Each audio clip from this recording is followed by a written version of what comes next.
하나님의 말씀 학개서 1장 7절부터 15절 말씀입니다. 구약성경 1310쪽입니다.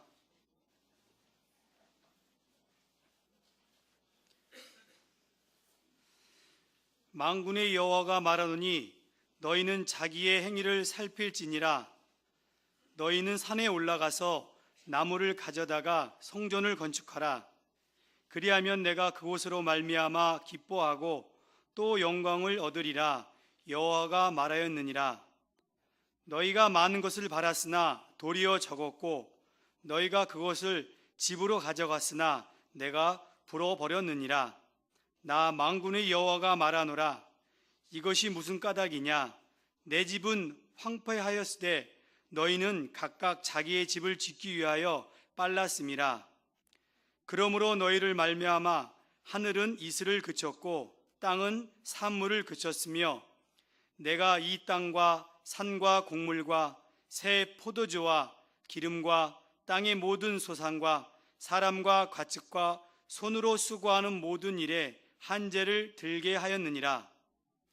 스알디엘의 아들 수룹바벨과 여호사닥의 아들 대제사장 여호수아와 남은 모든 백성이 그들이 하나님 여호와의 목소리와 선지자 학개의 말을 들었으니 이는 그들이 하나님 여호와께서 그를 보내셨음이라.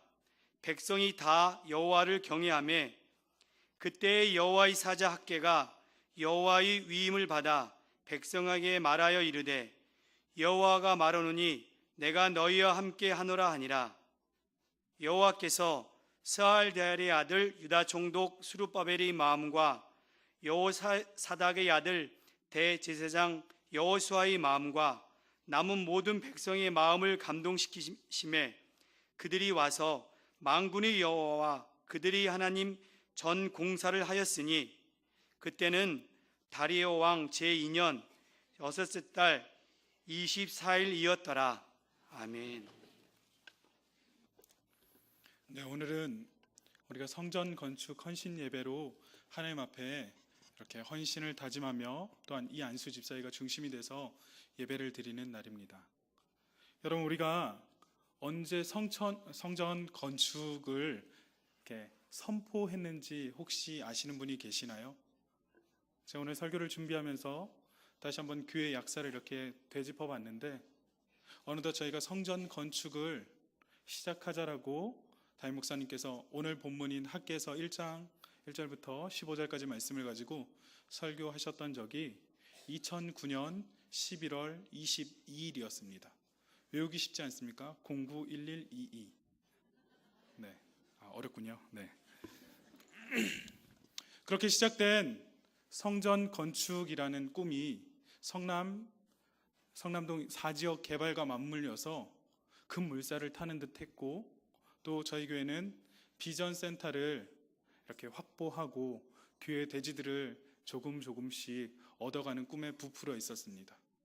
그러다가 지금 이제 한 4년 정도 되돌아봤을 때 저희가 하고 있는 성전 건축의 진척도가 어떻게 됐는지 곰곰이 생각해 보게 되었습니다. 그렇게 우리가 열심히 있게 준비하고 한마음 한뜻 되어서 성전 건축에 대한 선포를 하고 오래가지 않아서 어느덧 우리의 기억 속에 091122가 사라져 버렸다는 겁니다. 다시 한번 여러분 머릿속에, 여러분 마음속에 이 숫자를 새겼으면 좋겠습니다.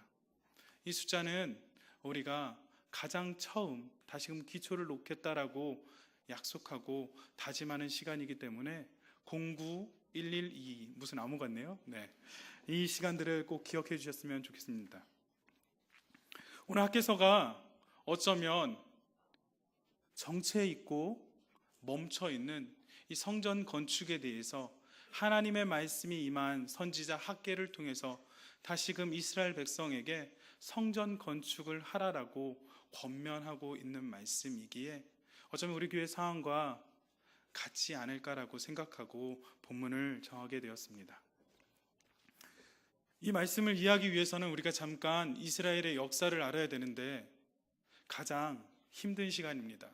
그 시간에 역사를 배운다는 건 너무나도 어렵다는 걸 압니다만 잠깐만 주목해 주시면 우리가 쉽게 이스라엘의 역사를 배울 수 있을 것 같습니다.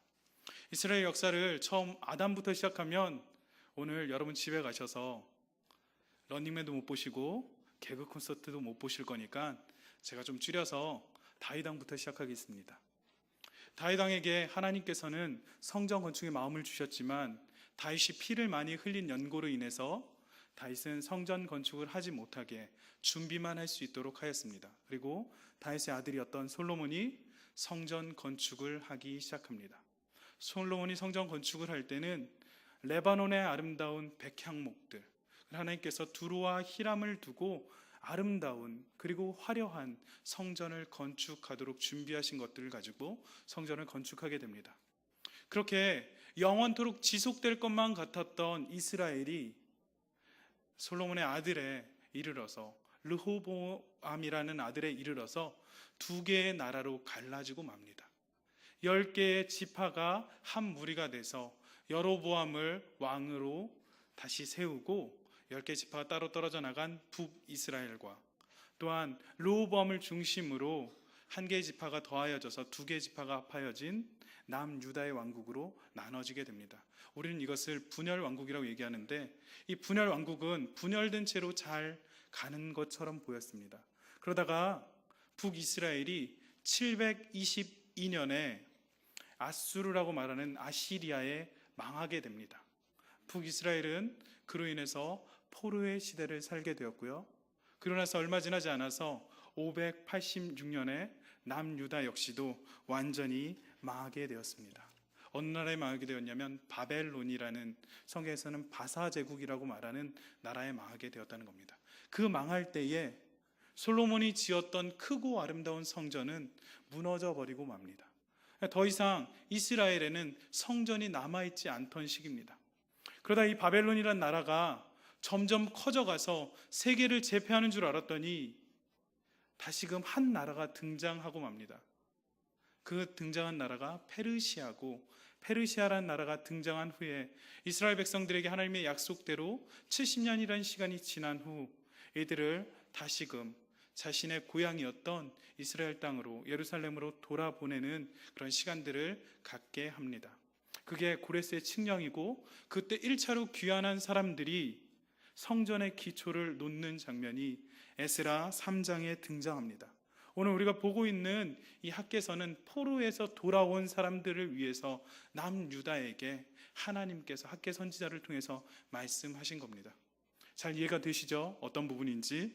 네. 이들이 페르시아에서 포로로 돌아왔을 때 예루살렘의 모습은 황폐하게 그지없었습니다.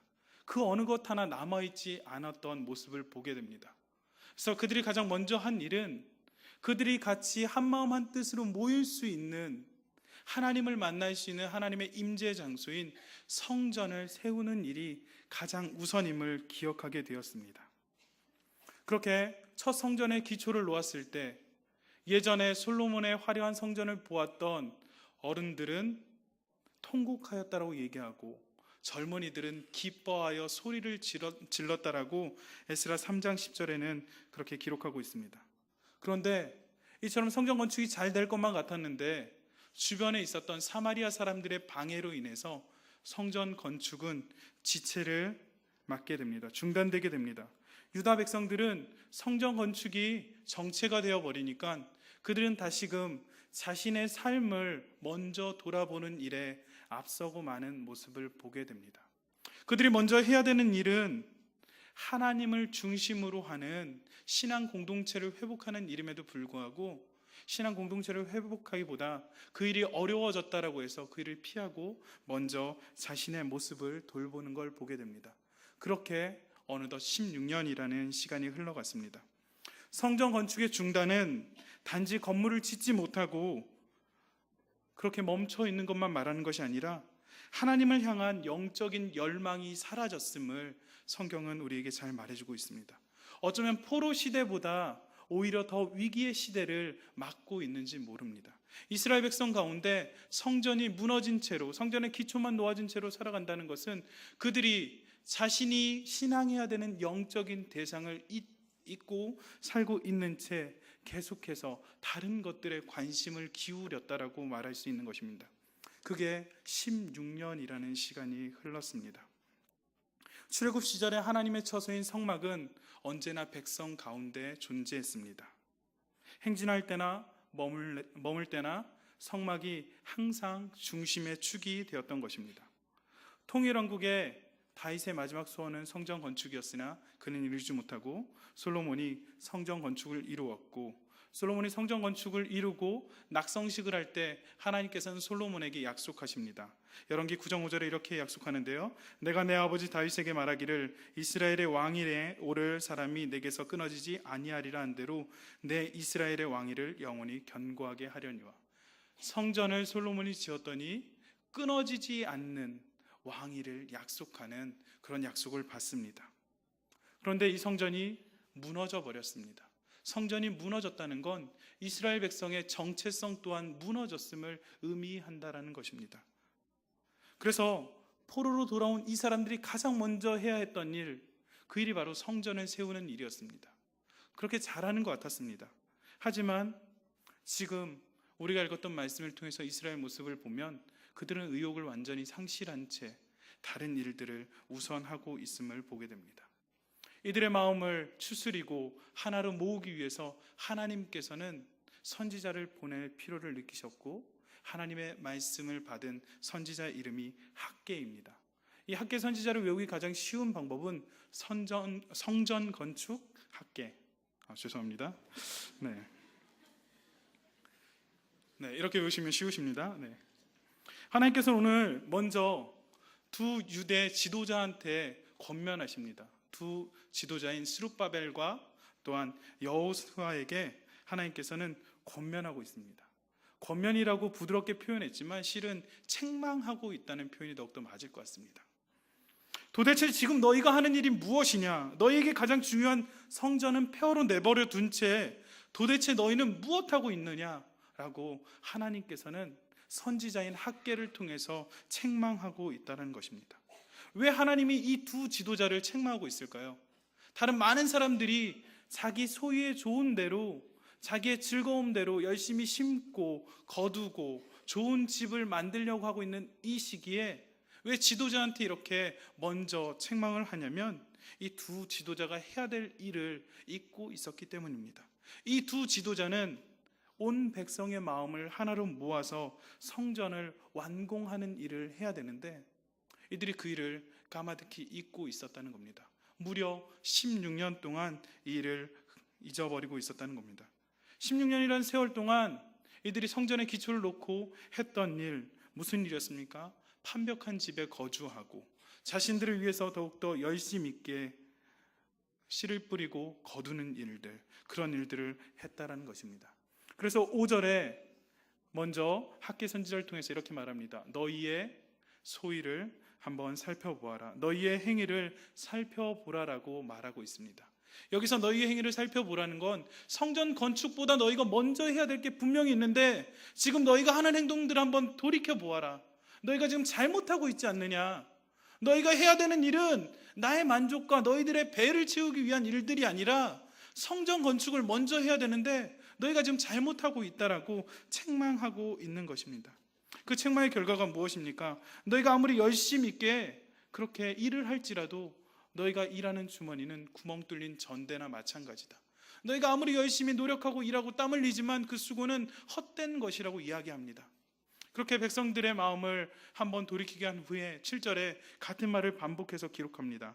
이렇게 기록되어 있습니다. 만군의 여호와가 말하노니 너희는 자기의 행위를 살필지니라.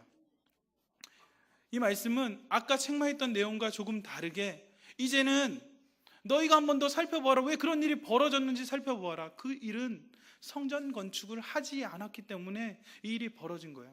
너희가 성전 건축을 해야지 하나님께서 너희를 더욱더 형통케 하고 복을 주실 건데 그 일에 대해서 어떻게 구체적으로 성전 건축할 수 있을지 우리 한번 생각해 보자라고 하나님이 말씀하시는 겁니다. 포로로 돌아왔던 이스라엘 백성의 머릿속에 성전하면 어떤 성전이 떠오를까요? 아까 말씀드린 대로 솔로몬의 화려한 성전이 머릿속에 그려질 것입니다. 하지만 하나님은 이들에게 그렇게 화려한 성전을 원하고 있지 않음을 우리는 그 다음 8절을 통해서 알 수 있습니다. 하나님은 솔로몬의 그 화려한 성전을 짓기 위해서 여러분들의 모든 힘과 재산과 정력을 낭비하지 말고 너희들이 지어야 될 성전은 바로 산에 올라 나무를 잘라다가 성전을 건축하라라고 말하고 있다는 것입니다. 8절에 구체적으로 3가지 명령을 내리는데, 산에 올라가라, 나무를 가져오라, 전을 건축하라. 이 명령이 바로 이 하나님께서 성전 건축에 대한 구체적인 명령이라는 사실입니다. 자신의 모습을 살펴보았다면 성전 건축을 위한 구체적인 행동을 이제 하도록 하나님은 선지자 학개를 통해서 말하고 있습니다. 하나님 백성의 삶에서 성전의 중요성은 그 누구보다 잘 알고 있습니다. 우리 역시도 하나님의 전이 중요하다는 사실은 알고 있습니다. 하지만 우리가 알고만 있을 뿐 우리의 삶의 자리에서 구체적으로 실천하지 못합니다. 하지만 말씀이 표지되어서 우리에게 어떻게 행동해야 될지를 알려주고 있다면 우리는 이제 그 말씀에 주목하고 따라야 된다는 것입니다. 과거에 대한 진정한 반성, 참된 회개는 행동으로 나타나야 된다 생각합니다. 우리가 잘못한 것들이 있다면 그 잘못을 진정으로 용서받기 원한다면 그 잘못된 것에서 완벽하게 돌아서야 됨이 맞다라고 생각합니다. 이스라엘 백성들이 지금 잘못된 일들을 했다면 이제 그들이 그 자리에서 돌아서서 구체적으로 하나님이 기뻐하시는 산에 올라가고 나무를 가져오고 성전을 짓는 일을 구체적인 행동으로 보여야 된다는 것입니다. 성전을 다시 건축하는 것, 이것은 이스라엘 백성으로서의 정체성을, 이스라엘 백성들의 자기가 누구인지 다시금 확인하는 것을 분명하게 나타내는 표지이기 때문에 이들은 이렇게 해야 된다는 것입니다. 지금까지 미적거려온 백성들을 향해서 하나님은 성전 건축이 필요한 이유를 8절 후반절에서 말씀하십니다. 성전을 건축함으로 기뻐하고 또 영광을 얻는다라고 하나님께서 말씀하십니다. 하나님의 기쁨과 영광, 그것이 성전 건축의 목적입니다. 인간의 삶에 가장 근본적으로 우선되어야 되는 건 우리 삶에 좋은 것들을 채우는 것이 아니라 하나님을 영광되게 하는 것입니다. 하나님께서 이스라엘 백성들에게 우선적으로 말하는 건 너희가 폐허로 돌아온 이 예루살렘 땅에서 황폐함을 보았지만 그 땅에 가장 먼저 기초가 되고 기준이 되는 건 하나님의 성전이다. 너희가 하나님의 성전을 지음으로 하나님의 백성으로 삶을 반드시 바르게 분명하게 살아가라라고 권면하고 있다는 것입니다. 그렇게 하면 내가 정말로 기뻐하겠다, 그렇게 하면 내가 영광을 받겠다라고 하나님께서 말씀하고 있다는 것입니다. 하나님께 성전을 지으라고 하는 것은 솔로몬의 성전같이, 솔로몬의 시대와 같이 그렇게 화려한 시대로 돌아가라는 것이 아닙니다. 이제는 보다 앞서서 다른 의미를 준비하라고 말하고 있는 것입니다. 과거의 국력을 회복하거나 화려한 성전의 재건이 아닌 약속된 메시아의 오심을 준비하기 위한 성전을 지으라고 계속해서 성전 재건을 촉구한다는 것입니다. 유다 백성은 항상 전쟁에 나갈 때 가장 앞서서 찬양하며 전쟁에 나갔던 백성입니다. 이들이 그렇게 앞서서 나간 이유가 무엇입니까? 하나님의 말씀을 의지하고 하나님께서 그들에게 반드시 승리하고 반드시 복을 준다는 그 약속을 신실하게 믿었기 때문에 그들이 가장 앞서 나갔습니다. 그랬더니 이 유다 민족이 가장 먼저 예루살렘에 돌아와서 성전의 기초를 놓으면서 이제 새로운 하나님의 새 시대를 준비하고 있음을 보게 됩니다. 지금 짓고 있는 이 성전은 화려하지 않지만 앞으로 이어질 성령 시대를 준비하는, 메시아의 오심을 준비하는 성전이기 때문에 지금 있는 것으로 너희가 할 수 있는 능력으로 성전을 지으라라고 학개 선지자는 말하고 있는 것입니다. 아직 유다 민족이 바벨론으로부터 독립해서, 페르시아로부터 독립해서 완전하게 모두 다 귀환하지 않았습니다. 지금 귀환한 사람들은 가장 첫 번째 귀환한 사람들일 뿐입니다.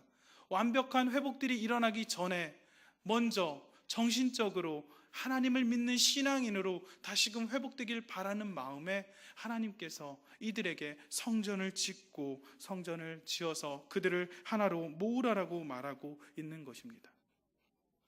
하나님의 백성이 된다는 건 하나님의 영광을 위해서 삶을 의미합니다. 하나님의 영광을 위해서 산다는 것은 자신의 한계를 넘어서 보다 더욱더 다른 세계를 볼 수 있음을 말하고 있습니다.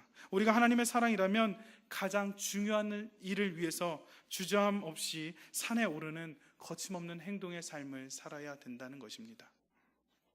사랑하는 성도 여러분, 091122 시작된 이 성전 건축 함께 동참해서 우리가 거침없이 산에 오르시길 바랍니다. 주저없이 산에 오르고 거침없이 행동하는 저와 여러분이 됐으면 좋겠습니다. 학계 선지자의 말씀을 듣고 유다의 지도자들과 백성들은 어떤 반응을 보였을까요? 12절에 잘 말해주고 있습니다. 제가 12절 읽겠습니다. 스알디엘의 아들 스룹바벨과 여호사닥의 아들 대제사장 여호수아와 남은 모든 백성이 그들의 하나님의 여호와의 목소리와 선지자 학계의 말을 들었으니 이는 그들의 하나님 여호와께서 그를 보내셨음이라. 백성이 다 여호와를 경외하며. 바벨론에서 70년 동안 고생하고 이스라엘 백성들의 달라진 모습이 보이기 시작합니다. 그들의 표면적인 겉모습은 별로 달라져 보이지 않습니다. 하지만 그들이 달라진 부분이 하나 있습니다. 그것은 선포된 하나님 말씀 앞에서 그들이 고개 숙이고 하나님을 경외하게 됐다는 겁니다. 이스라엘 백성들이 70년이라는 고생을 하고 돌아왔지만 그들은 겸손하지도 거룩해지지도 않았습니다. 그럼에도 불구하고 이들이 하나님을 경외하는, 하나님을 두려워하며 하나님의 말씀으로 이 이야기를 받았다라는 것입니다. 유다의 지도자들과 백성들은 학계의 책망을 하나님의 말씀으로 인정했습니다. 그래서 그들은 들은 말씀대로 자기들이 하던 일을 멈춰서고 하나님의 말씀대로 산에 올라 나무를 자르고 폐허 속을 헤쳐서 돌을 찾아내고 성전을 짓기 시작했다는 것입니다. 백성이 다 여호와를 경외했다. 이것은 백성들이 학계가 전한 말씀을 하나님의 말씀으로 인정하고 그 말씀에 순종했다라는 것을 의미합니다. 하나님께서는 유다 백성들에게 많은 것을 원하지 않습니다. 하나님은 우리에게 정말 크고 많은 것들, 놀라운 일들을 하기 원하지 않습니다. 우리의 발걸음을 한 걸음 띄어서 하나님 편으로 옮기기만 하는 그 일을 하나님이 원하신다는 것입니다. 하나님의 말씀에 순종하는 그 모습만 보여도 하나님께서는 우리에게 복을 주시는데 우리는 자꾸만 하나님께서 말씀하시면 그 말씀과 반대되는 길로 가려고 합니다. 어려움 가운데 딱 한 걸음만 하나님 편으로 옮길 때 하나님께서는 우리에게 더욱더 좋은 것으로 응답하여 주신다는 겁니다. 우리는 우리 스스로 많은 죄들을 짓고 살기 때문에 완벽할 수 없습니다. 완전하여질 수 없습니다. 하나님은 그런 우리를 잘 아시는 거로 우리에게 완벽한 신앙을 요구하지 않습니다. 말씀을 듣고 우리의 삶의 자리를 바른 자리로 옮기기만 해도 하나님께서는 우리를 형통케 하시고 복을 주신다는 겁니다. 하나님의 약속을 믿고 경외한 백성들에게 하나님께서는 그들의 마음을 감동시켰다라고 말합니다. 그들의 마음이 지도자인 스룹바벨과 여호수아만 감동된 것이 아니라 온 백성까지도 하나님의 말씀에 감동되었다라고 말합니다. 하나님의 성전은 함께 지어져 가는 것입니다. 어떤 재력 있는 사람이, 어떤 능력자가 나타나서 하나님의 성전을 짓는 것이 아니라 온 백성이, 온 지도자가 한 마음 한 뜻 될 때 성전은 건축될 수 있습니다. 하나님께서 이 유다 백성의 삶을 어렵게 하신 이유가 바로 그것입니다. 이들의 마음을 하나로 모으기 위해서 고통의 훈련을 주셨던 것입니다. 그렇게 어려움을 겪었을 때 이들이 서로 하나로 연합할 수 있었음을 우린 잘 압니다. 우리나라에도 어려운 시기가 있었음을 여러분 잘 기억하실 겁니다. 제가 군대에 있는 시절에 97년, 98년, 99년 그 시기를 우리는 IMF라고 부릅니다. F학점의 경제 성적을 받았던 그런 해입니다. 제가 그때 감사하게도 군대 들어가 있었는데 군대에 아주 놀라운 변화가 있었습니다. 식용유를 살 돈이 군대에 없었습니다.